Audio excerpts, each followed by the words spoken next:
Welcome, welcome, welcome. We are gearing up to make sure that we are broadcasting every place we said we would broadcast. It was just 1 second.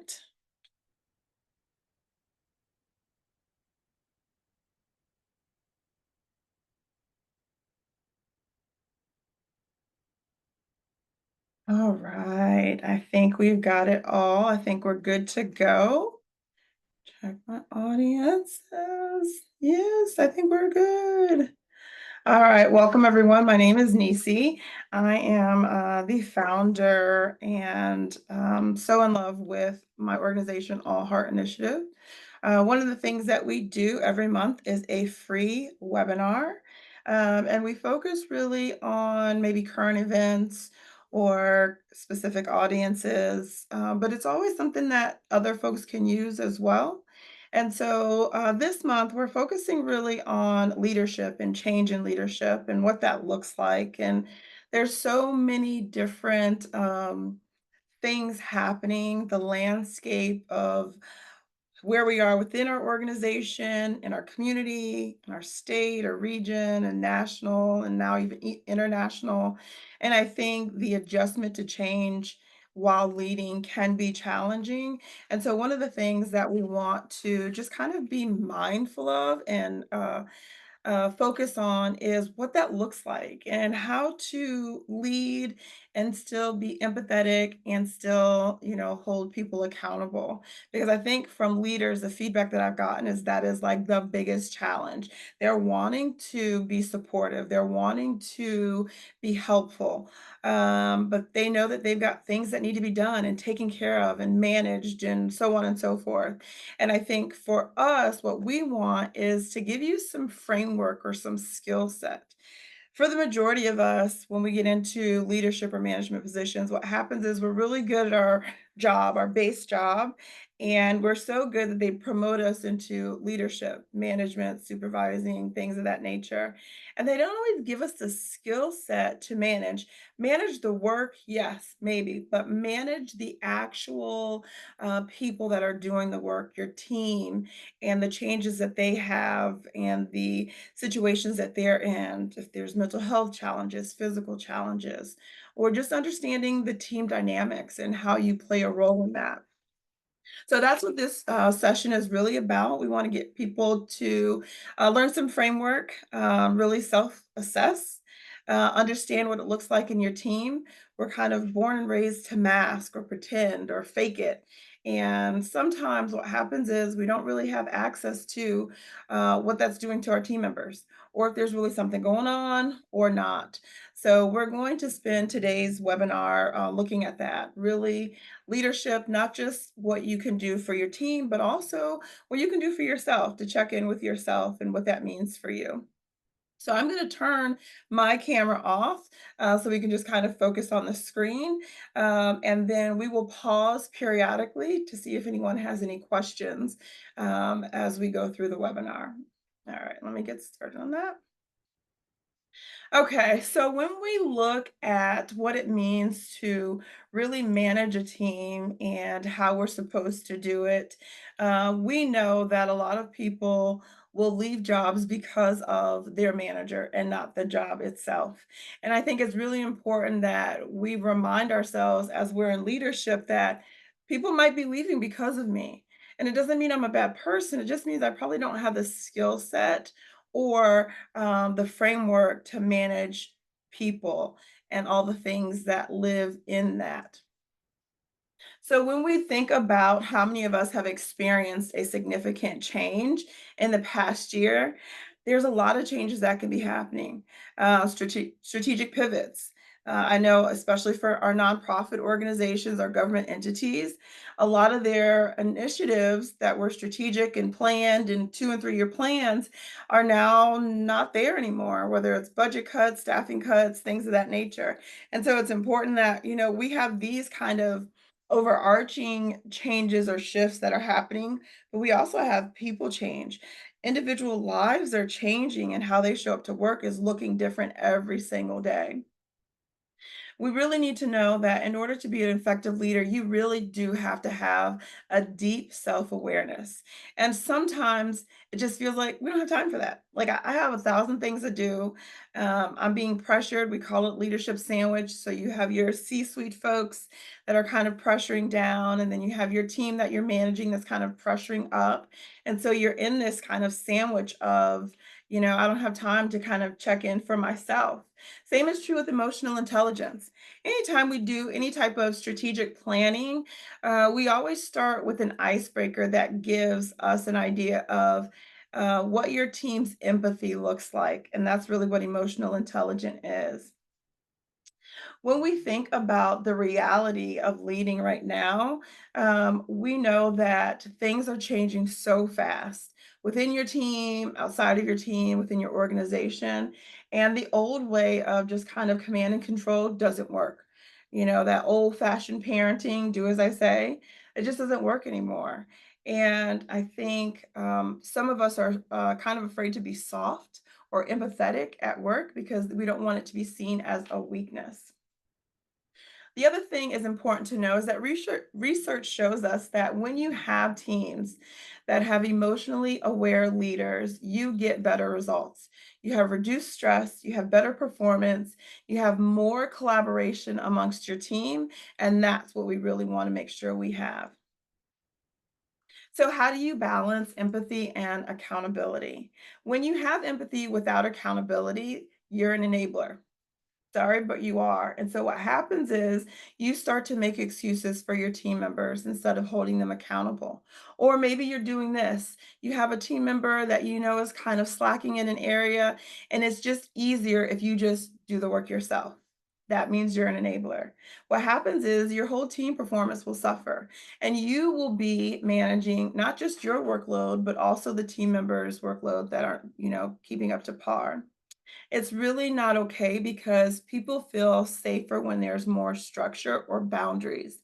When you have really unclear boundaries or the structure kind of changes per person, it really leads to this space of uncertainty, which does not make for great performance.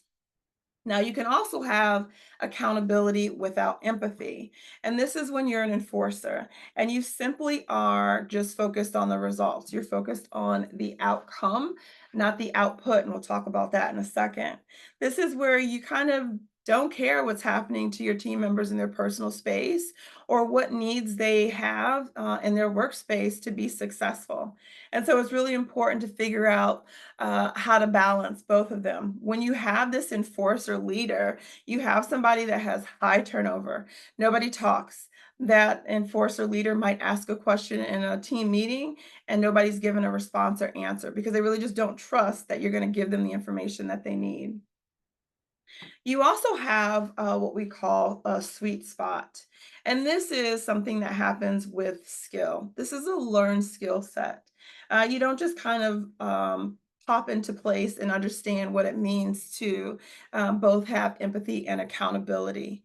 For a lot of us, what happens is we are often traumatized in the workplace, and then we become leaders and we try not to do or be what that bad leader was.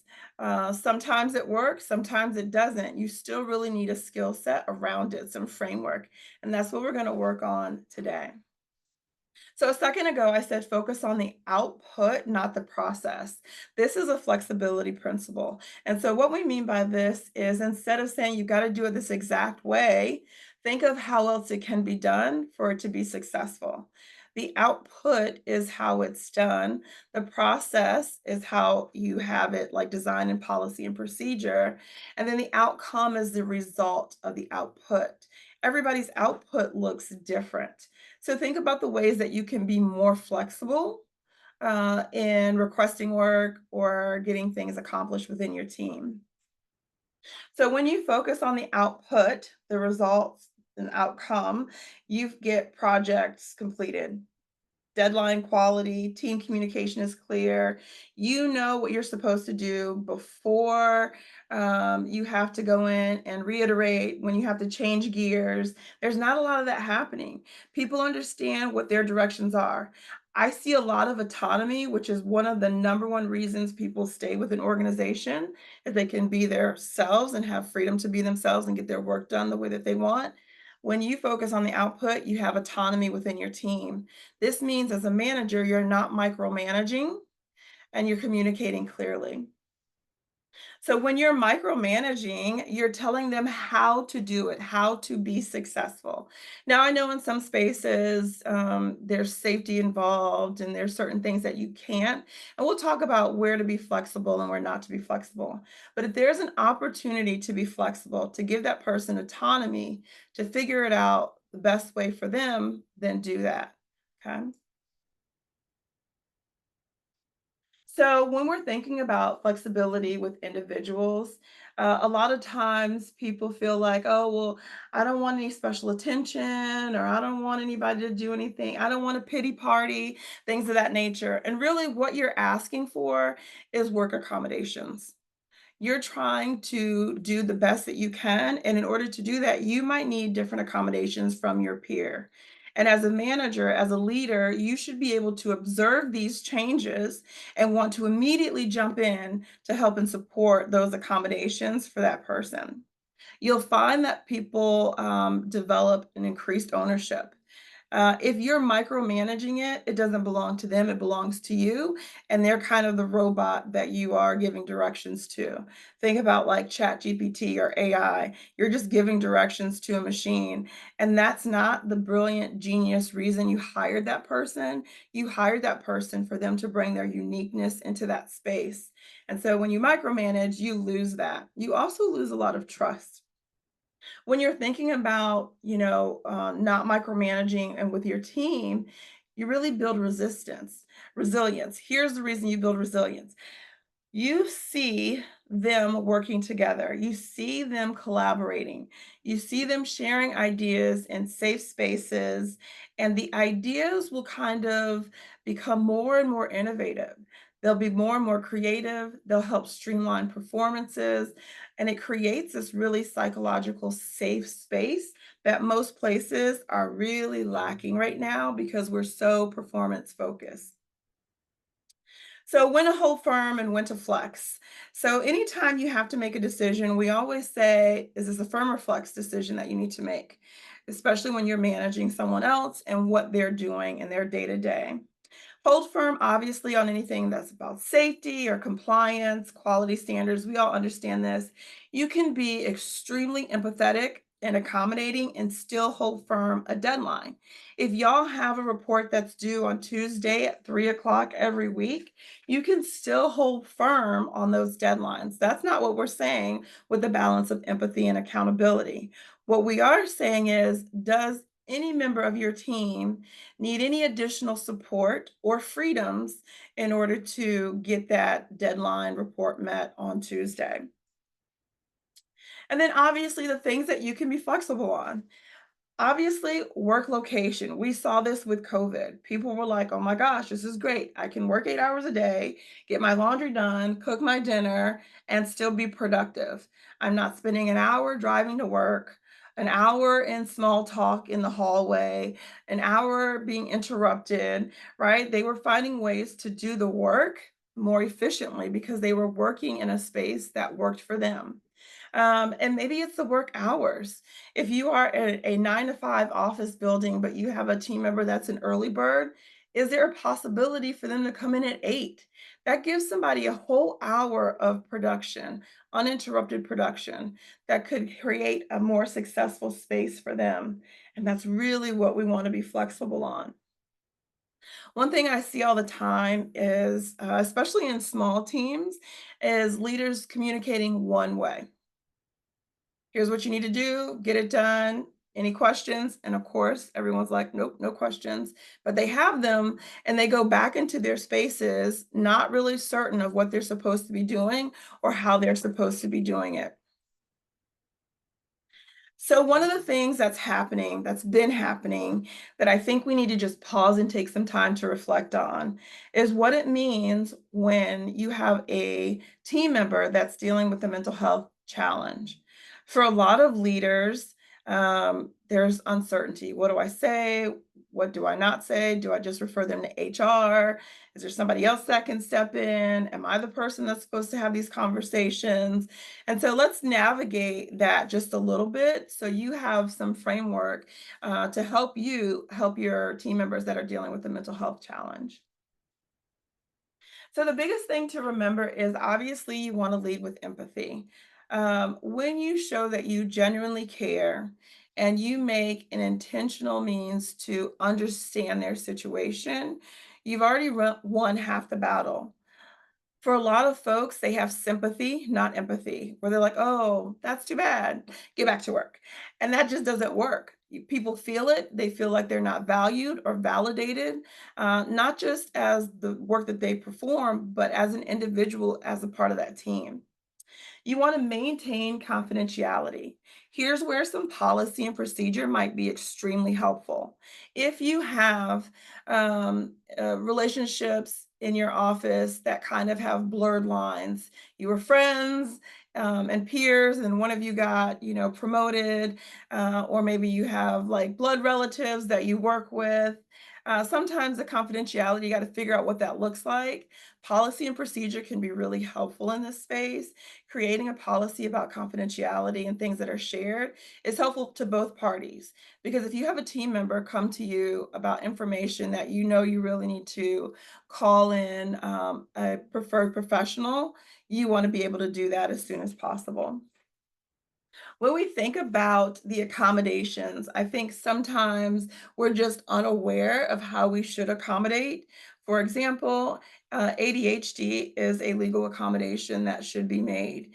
And so it doesn't mean that that person is weak or can't do the job, but it is accommodation that you should be aware of and know about.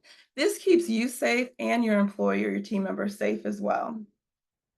The biggest challenge is understanding the boundaries that are good for you and the boundaries that are appropriate for your workplace. Some of us might be, not just a leader, but like the father figure or the mom figure of the group or the big sister or big brother. And what happens is we want to help. We genuinely want to take care of our team members. We want to be supportive and we want to be there. But man, by the end of the day, we're so exhausted from being, therapists that you see on TV that we don't really get a chance to show up in our own true genius. So having those good, clear boundaries is a really great way to understand at what point you need to refer them to someone else. So here's a great strategy that we use, your role versus not your role. Know when you should and shouldn't be stepping in. So, what does it look like? Have empathy, be without judgment. Sometimes people will share things and you're like, whoa, that's a lot. The other thing we always say is, what support do you need to be successful here? Not the, are you doing okay? Is everything all right?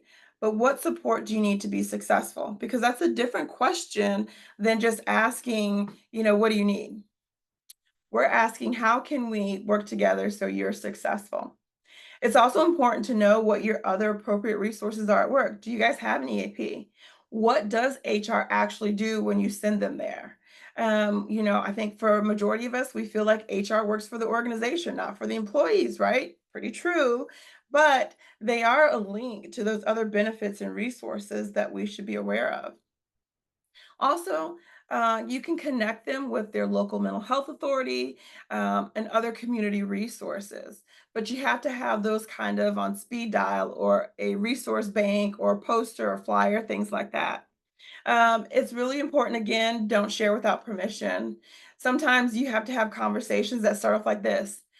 I think that this is a conversation that we need to bring in another person in just because I don't want to, get anything mixed up, or I want to make sure we get the appropriate support for you. And there's nothing wrong with that. Here's the other thing that's important. You can still hold performance expectations while providing support. I think sometimes we, instead of providing the support, we decrease the expectation. And that's really not what people want. People don't want a pity party. They just want to know, can I do it this way because I can be more successful? Everybody at the end of the day wants to do a great job. And as a leader, that's where your focus is, helping them do a great job. The thing that you shouldn't do, obviously, no medical advice, no counseling, no therapy. If you start to should on people, SHOULD, you should do this and you should do that, then I can tell you what's happening is you're moving into that kind of therapeutic counseling space. You're also carrying the burden of their situation, and that's not healthy for you either.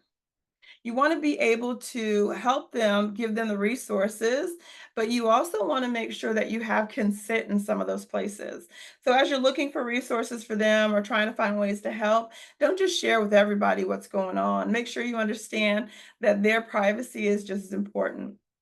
We always try to minimize any issues that we have at work, but sometimes we can't and they show up. And as a manager, you don't want to ignore their performance impacts. You want to go ahead and address them. It's okay if they're having performance impacts.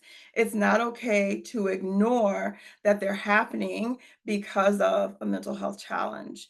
You want to figure out what it is that we can do to work together to make it so that they can be successful. So what does that look like? You have an employee come to you to have a conversation. You're kind of lost. You don't know what to say.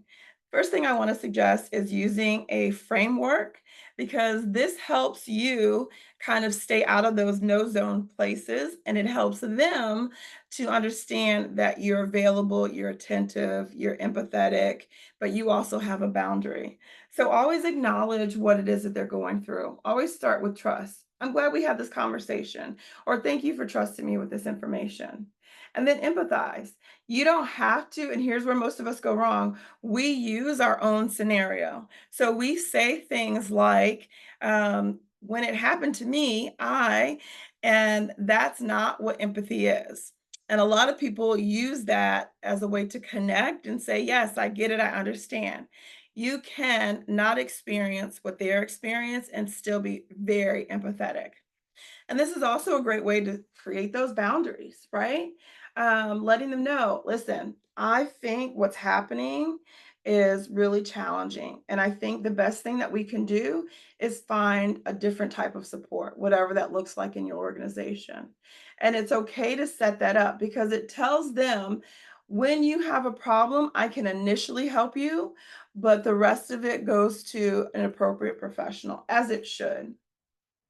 You want to figure out what you can do to accommodate them, right? Let's talk about the possibilities of what we can do here. Here's a policy that I have to abide by. Within this policy, what can we do to make you successful at work? And again, I can't stress this enough. You can be supportive and maintain accountability. So maybe for that Tuesday at 3 p.m. report that needs to get done, you're not going in and just saying Tuesday at 2, do you have the report? Do you need anything? But maybe you're doing a check in on Friday morning and saying, hey, we got a couple more days until this report is due. What can I do to be supportive, or what type of support do you need to make sure that report is done? What you'll see initially is people say, "No, I got it, it's fine," and then not have it.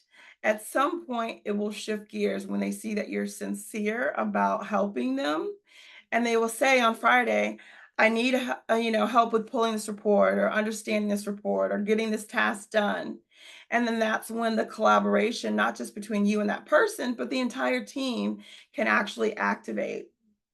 Again, know what your resources are within your organization and within your community. NAMI, NAMI.org, is a national organization that helps communities that are dealing with mental health. So it might be an external organization like that. It might be a public health organization like the local mental health authority. Every local mental health authority also has a mobile outreach team. So if you have someone in your office or in your workspace that you manage that is dealing with a crisis situation, you can reach out to your local mental health authority and that mobile outreach team for immediate support. They actually do an interview and can provide expedited mental health services, which is really important. And then figure out how you're going to check in. What things are happening since we last talked? Or let's just meet every Tuesday after the report is due and chat about how things went and what we can do differently. So when you have that framework, what happens is you know when I need to immediately get some other sort of help besides trying to do it myself. And this is when you escalate. Again, know what your policies and procedures are. Know who they need to talk to for certain crisis situations. So if it's a safety issue or if it's a legal issue, or even if you're just uncomfortable. We have a lot of corporate clients that management is male dominated and team members are female dominated, and sometimes the management doesn't feel comfortable, talking with their female staff about the things that are happening to them. And they're like, I don't know what to do because I want to be supportive, but I don't want it to be a blurred line. What does that look like? Know what your own comfort level is and where you feel like, okay, somebody else should be involved, not just me. And breathe. So I'm going to give it 1 second. We're going to check the chat, see if anyone has any questions. Let's see.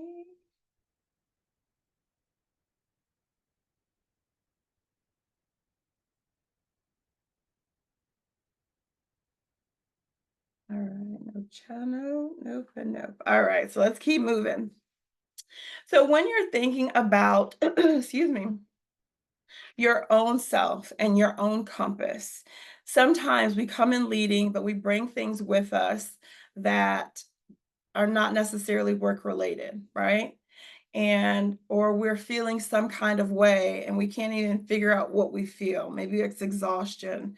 For the majority of us, if you look at this circle, we sit in that inside circle of emotions. We unfortunately were not taught that we can have different emotions about so many different things. So I'm going to give you a scenario for a second. Imagine you and a team member are at work and your office hours are 9 to 5, and that team member leaves at 3 o'clock every single day. At some point, you're going to be a little upset, right? You're probably going to sit in this angry space about why they get to leave early and I have to stay an extra 2 hours. And you might even feel like, being a little mean or being a little aggressive or being a little frustrated. So sometimes we can stretch it out into here, right? We might feel these things, but maybe if we sit for a second with how we actually feel, not just regulate our emotion, but really recognize the emotion and the feelings that go with it, we might discover I'm not angry at this person. I just feel disappointed or I feel jealous. Because here's the thing, if I feel jealous, how I manage that relationship is going to look different than if I feel angry. So it's really important that we get in touch with how we really feel about something before our behaviors kick in. On every side of an external behavior, the other side of that is an internal emotion. And so, for a lot of us, when we're angry, we appear to be more aggressive. But the internal emotion is usually rooted in something like frustration. And so, once we can identify where we're really at, then how we manage that relationship or that situation is going to look different. So, this is just an emotional wheel. I encourage you to download it or screenshot this one. This is a great way for you to say, how do I really feel about this? It gives you a chance to pause. It gives you a chance to say, okay, maybe I'm not just afraid, maybe I'm overwhelmed, or maybe I'm not just feeling rejected, but maybe I feel really excluded, which is a different level, right? And so when you identify your own emotions, your response becomes much, much different. Also, it's important to realize what our own personal triggers are. Some of the things that we see in the workplace are individuals that were raised in a quiet household, meaning they communicate quietly, with individuals that are raised in a very noisy or loud household. They're more expressive, they communicate differently. And sometimes individuals that were raised in that quiet household, it's a trigger when people are loud all around them. And so you have to know what your own personal triggers are. Do you have an employee that's always cracking jokes and you feel like they're not getting any work done? and that just is a trigger for you for whatever reason. It's important that you recognize your own personal triggers because you, as the leader, need to kind of self evaluate. Okay, when I have this trigger, how do I need to manage myself so I can be a good leader? And then we have to understand that how we show up in the world affects everyone. When you are in a leadership position or in a relationship position, any type of relationship, every time you exchange or interact, you have the opportunity to make things better or make things worse for that person. Sometimes it's perspective, it's not anything that you're intentionally doing. But I think when we understand our impact and engagement with our team members, we understand what it means for them. So if you have an employee, let's say that they have been preparing this presentation, they've been working on it for 2 weeks, and they present it to you before presenting it to the entire team. And you kind of tear them down because you had a bad day or you had a rough morning. The impact that that employee or that team member feels has a ripple effect. So now they feel some kind of way about the work that they've been doing for the past 2 weeks. They feel like there's lack of trust.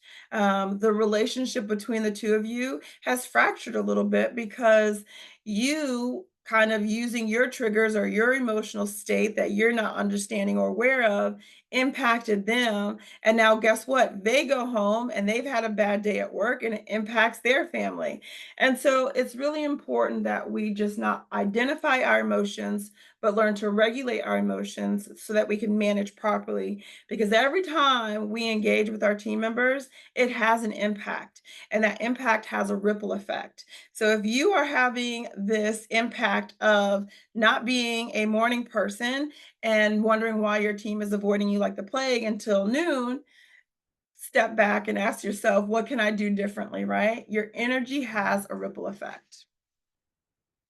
It's also important to understand value.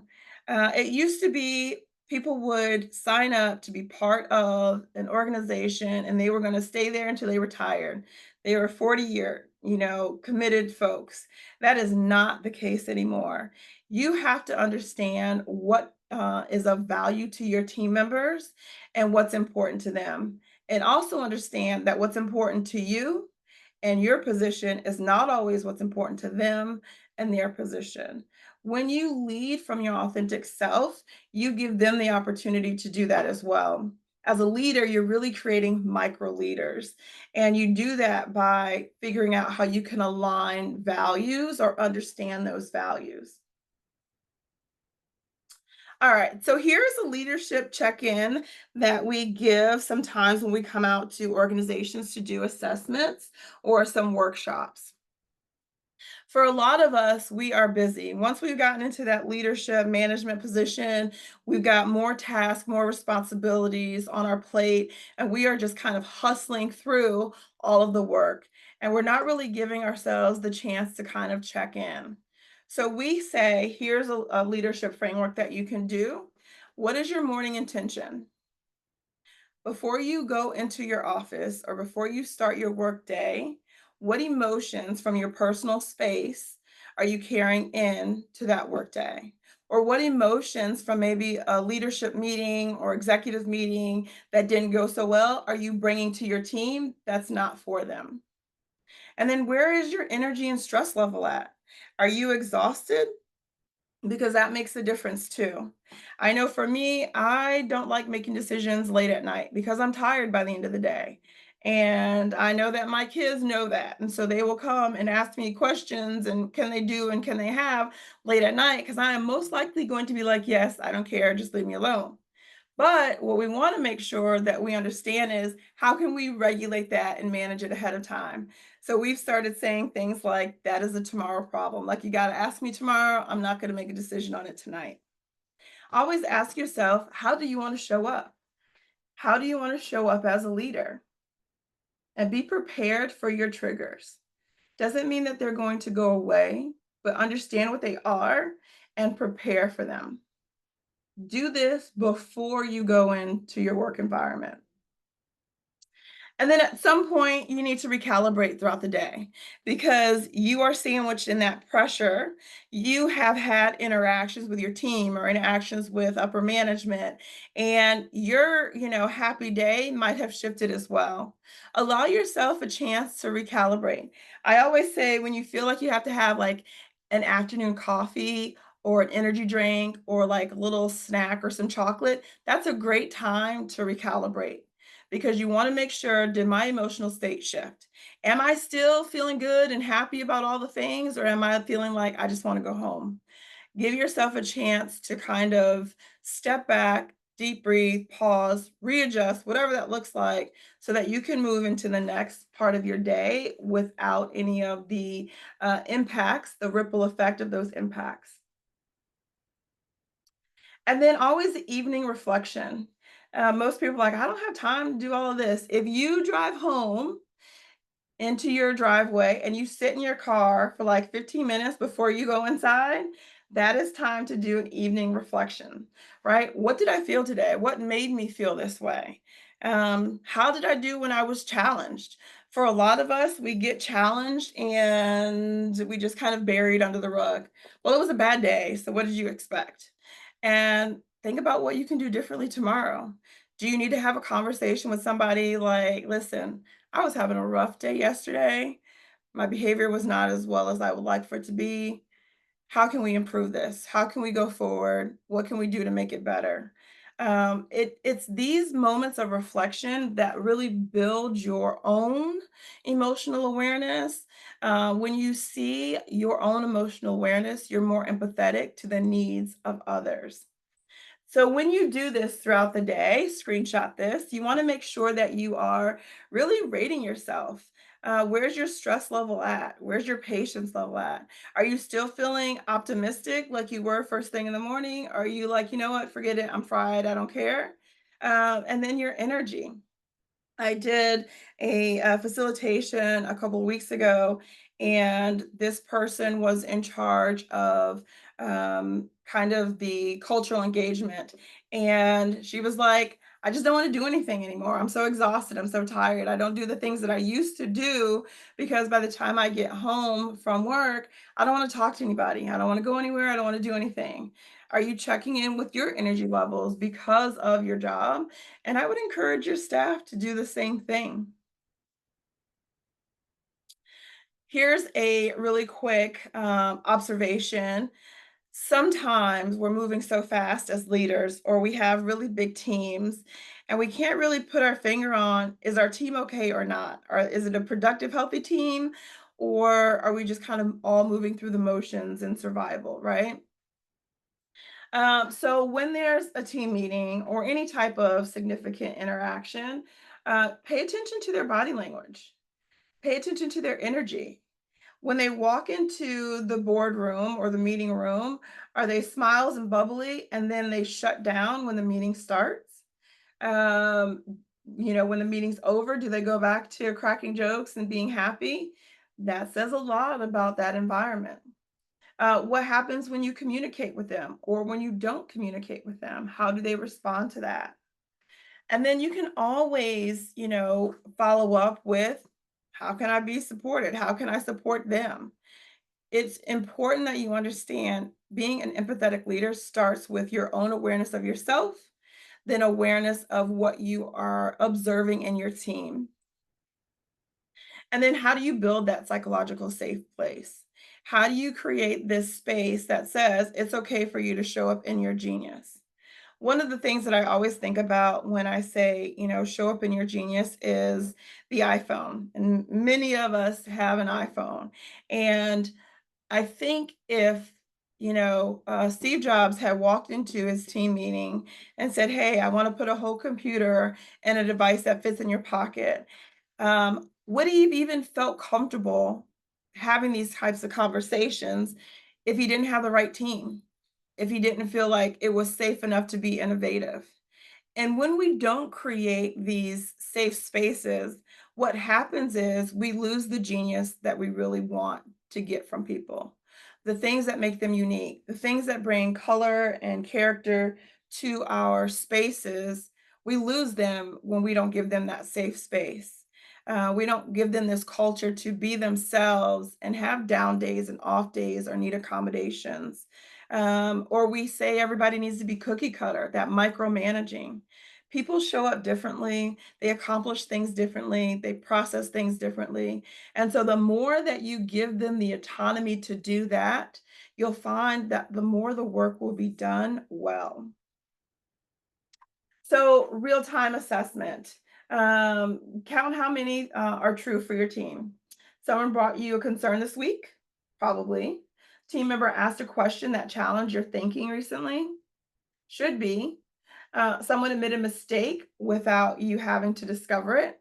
This one we see a lot of, especially in upper management or C-suite folks. C-suite folks are getting their report from managers. Managers are like, everything's fine. There's no problem. We had no issues today. There's no concerns. Everything's good. Because when they tried to bring it to their attention before, they were dismissed or ignored or they weren't supported. And so now everything is fine. We see this happening all the time. If you have a good count of this happening in your space and a good response, you most likely have a psychologically safe space to work in. If people are not coming to you and saying, hey, I messed up or made a mistake, or hey, I think this isn't going well, then you probably don't have a safe space where people can work in. So acknowledge the uncertainty, especially when there's changes that are out of your control. It's okay for you to feel uncertain too. You're allowed to have the same feelings that they have. When you ask for feedback, do something with it.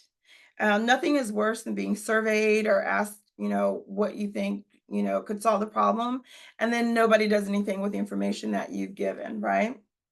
And then always respond with curiosity, saying things like, tell me more or help me understand, even if it's something that you disagree on, because the goal is to make sure that y'all can work together successfully, not the goal of one person being right or wrong.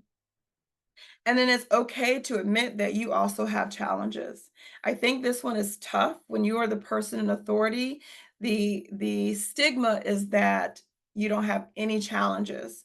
When you present that way, you are telling your team, I don't need help, I don't need support, I'm fine, I don't, need you. And the truth is, everybody needs somebody. People work in community. So we have our work communities and we have our home communities. And if you are doing things on your own and you are making it seem like you don't need help in any way, then people will respond to that behavior. They will not support you. They will not help you. They will not look after you the way you're looking after them. Okay. And then always celebrate questions. It's always great to have different perspectives. Think about the last team meeting you were in and somebody made a comment outside of the box. It's always important to honor that outside of the box approach to things. Do you have a devil's advocate on your team? Hey, that's a great thing. They're problem solvers. They're looking outside of the box. They're looking at things from a different lens than you.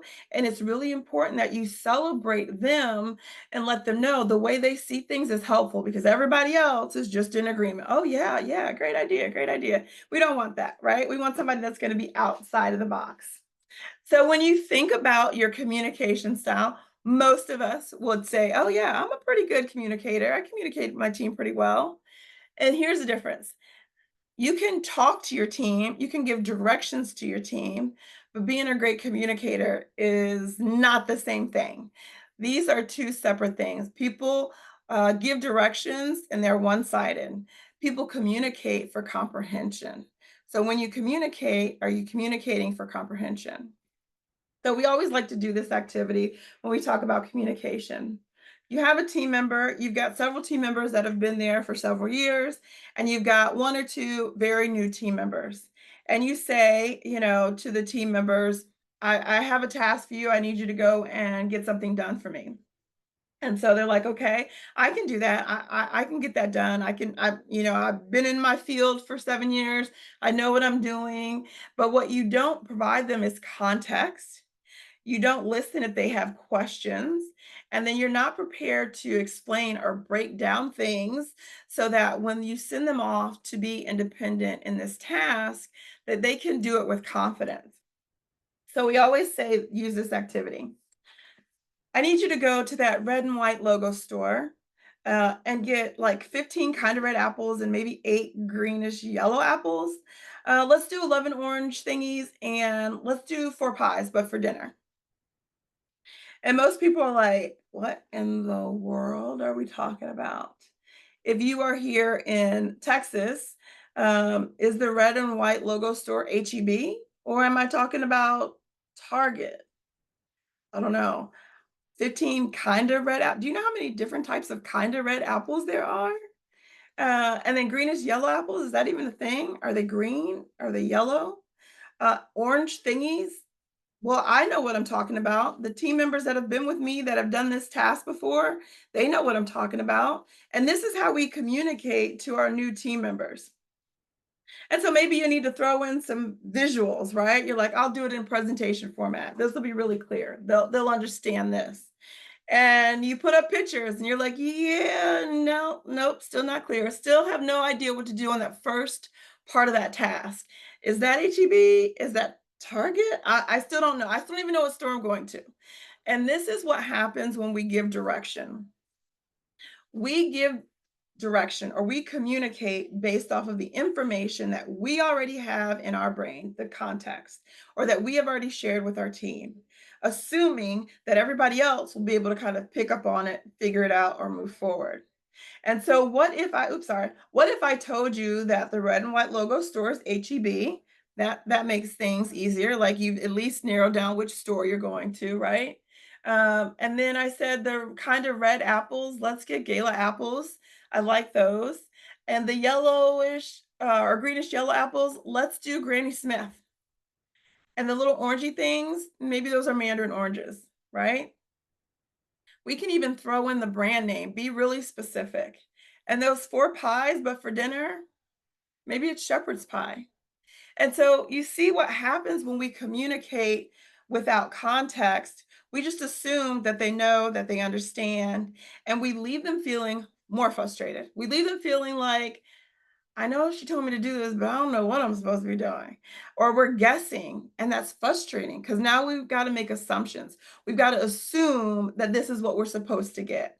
And that's what we don't want to do to our team members. We want to be really clear. And I always use this quote afterwards.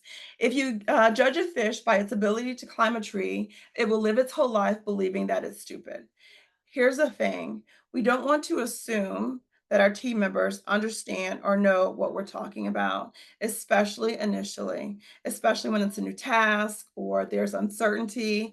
We want to be as clear as possible, provide as much context as possible, because this is how we will truly help them to be successful.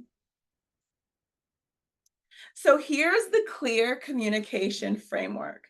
Also, if you're in this presentation, in the audience, no matter what platform, whether it's YouTube or Zoom or I believe we're on 2 other ones, LinkedIn, you will be getting this framework delivered to you as well as the recording. So let's start with context.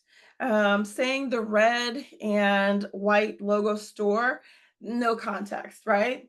So provide the why behind the what. Give the background and the reasoning. I prefer produce from HEB because I know where it's sourced. I know where it comes from. I know that it's local farms. I know that the quality is good. Help them see the bigger picture. We also partner with HEB in our community outreach events. And so it's a good look if we're making purchases with the people that we're partnering with, right? So it gives them the why. Why are we using HEB instead of Target? And then you want to make sure you're listening. After directions are given, be quiet.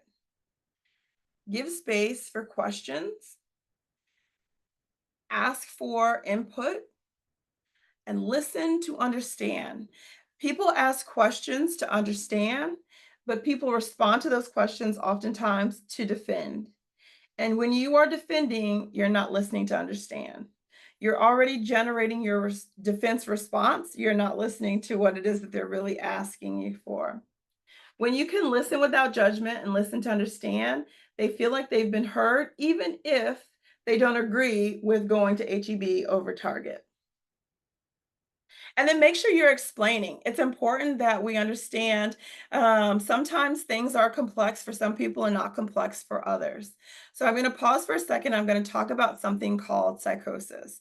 Psychosis is when an individual is dealing with a lot of signs or symptoms of a mental health challenge. They're distracted, they're irritable, the sadness is overwhelming, they can't focus, just several signs and symptoms at one time. You don't necessarily have psychosis. You can just be dealing with a lot. You can have a lot on your plate. And so think about for a second, when you go grocery shopping and you get home with your groceries and you bring them in, if you are a one trip person, like you are going to bring in all your groceries in one trip, you are going to like lose circulation in your right hand. So you don't have to go back out to your car to bring those groceries in. That's what it's like when you're carrying a ton of decision making and task and to-do list and other challenges at one time. Doesn't have to have a medical diagnosis. It makes it very difficult for you to do your everyday things. So if you've got 20 bags on your arms, try and close your trunk, right? Not the one with the little foot pass, but the one where you have to like close it with your hand. Try and get the keys out and open your door. And then even when it's time to put those bags down, it's it's not just where you can just set them down on the counter. You have to figure out which bag has the bread and which bag has the eggs and which bag has glass. Because even setting down all of those challenges, all of those to-do lists, all those tasks, all of those decisions is also hard. So sometimes you are leading a group of people that are dealing with a lot of things in their personal life at one time, or they've been introduced to this new position and they're managing all the information coming to them. So simple things seem more complex. The everyday things seem like it's a little bit harder to do. The benefit of explaining is that you simplify and make it digestible without the person feeling like you're belittling or dismissing them. So if you have to explain things, don't feel like, oh my gosh, I've got to break this down into baby steps. No, be like, let me break it down into baby steps to clarify and explain exactly what we need to be doing. Okay. And then you want to acknowledge you are talking to people, not talking to robots. Although I have to say, when I use AI, I still have manners. I still say please and thank you. So it just depends on what's really of value in your relationship. Validating their concerns. Don't say things like, it's not really that important. It is to them if they ask you a question about it, right? And understand that people process information differently. So as you're communicating, and if they're a quick processor, they'll get it, they'll go do it, no questions, most likely. If they are not, and it is taking them a long time to figure out exactly what you need, they might have more questions. Or what you're asking them to do might not feel good or comfortable. They might be nervous about doing it or afraid to be embarrassed. Things of that nature might be popping up. Again, person to person, acknowledge them, show empathy. Also, give them reassurance. Make sure that you know that they are comfortable in doing whatever the task is or whatever you guys communicated about. Follow through on any promises made. I have been to several meetings for observation for teams, and they will make promises to their team. They will survey the team. They will ask for input from the team, and then they won't even tell them the status of the input, right? What do you guys think about XYZ project? And everybody gives their input and they're nodding, okay, okay, okay. And then 2 months later, they roll out some, initiative that has zero influence of what everybody said. You just want to make sure that you are being inclusive in your communication as well. Here's a reality check. Poor communicators, here's what's changing. Any questions? Especially when we feel sandwiched between the pressures from executive leaders, right? Or maybe the landscape of our political climate or organizational climate. We're just like, listen, I can't even figure this out. Here's what they told me to do. Here's what I'm telling you to do. Um, it doesn't help. It doesn't help you and it doesn't help your team. It's okay to pause and say, I'm not sure. I need more answers, but here's where we're at. And as I get more answers, I'll give them to you. So you can communicate from a place of uncertainty. You don't have to have it all figured out. It actually just makes you more human. Again, you have to remember communication opportunity. Every time you communicate, you want to build trust. As a leader, your goal is to build trust because at some point there will be moments where you say, "I just need you to trust me. I just need you to know that I've got your back and I need us to move forward on this. And I may not have all the answers, but just trust me." And it's really about being able to connect with them on a different level. So when you communicate, are you building that trust or are you eroding it? And of course, let's take another breath. So here's some things to just kind of keep in mind. Maintain human connection. People come to work with all the things that are included, right? They don't like leave parts of them in the car. Who they are is present all the time, and recognizing that people process change differently and situations differently, or people get along with some folks and not others differently, is really for you to focus on maintaining that human connection. You're not gonna have, like, everybody be great and fine every day, all day, but if you have some respect in that, if people feel like they can be safe in conversations, that you're listening and paying attention, they will connect to you as a leader and respect you as a leader, even if they don't always agree with whatever, you need them to do. Understand what your foundation is. Here's your kind of to-do list moving forward. In the next couple of weeks, you want to establish a foundation. Immediately start that check-in portal. That's the one we talked about where you're taking the 5 minutes in the morning before you go into work, you're recalibrating midday, and you're taking a few minutes to kind of decompress at the end of the day. Start to look at your emotions and how you really feel about things and what things really trigger you versus the things that don't bother you so much. And the second week, you want to look at your team, how you communicate, how they communicate. Go ahead and start implementing that clear framework at the next meeting. If you are not that great of a communicator and you start with this, they're going to kind of be like, "What is going on with Joe?" But that's okay. You still want to move forward. Listen, everybody's a work in progress. Let them know that. Be transparent and vulnerable. I went to this session about empathy and accountability, and I really want us to be great communicators in our team. And so we're going to start using this clear framework. And I'm going to start doing it. And if you feel comfortable, I'd love for you guys to join me in doing it. But bring that communication back to being chef's kiss. And then you want to start with that systematic support.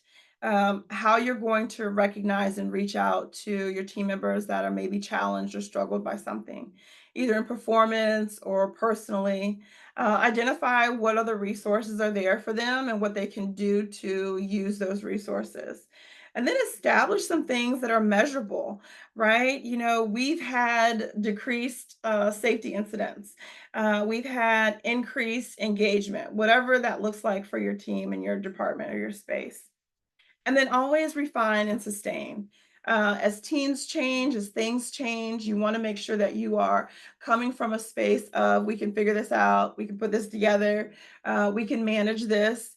And that means that it's an ongoing, continuous learning thing. This is a long-term initiative. This is not a 3-month implementation thing. You're really wanting to say, I'm invested in y'all. I'm invested into this looking right. I want to hear what you have to say. I'm going to observe differently. I'm going to communicate differently. So, it's really quick, some self awareness tips. Empathy versus sympathy. When you're sympathetic, you just say, "Oh, that's too bad," and you kind of keep moving with your day. When you're empathetic, you understand, and people can share the experience, especially the emotional experience, but you can still have really great accountability. Listen to understand, not to fix or dismiss. And don't be a fake cheerleader. A fake cheerleader is like, "Oh, you can do it. It'll be fine. You'll be great at this." And they feel like they cannot. You're not listening to them at that point. Know your default stress response.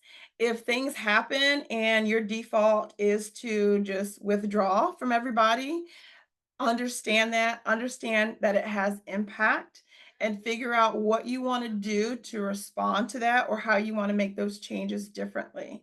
For some of us, when we feel like things are, a bit chaotic, we become controlling and we want to micromanage all the things. If this is your default stress response, pay attention, make adjustments.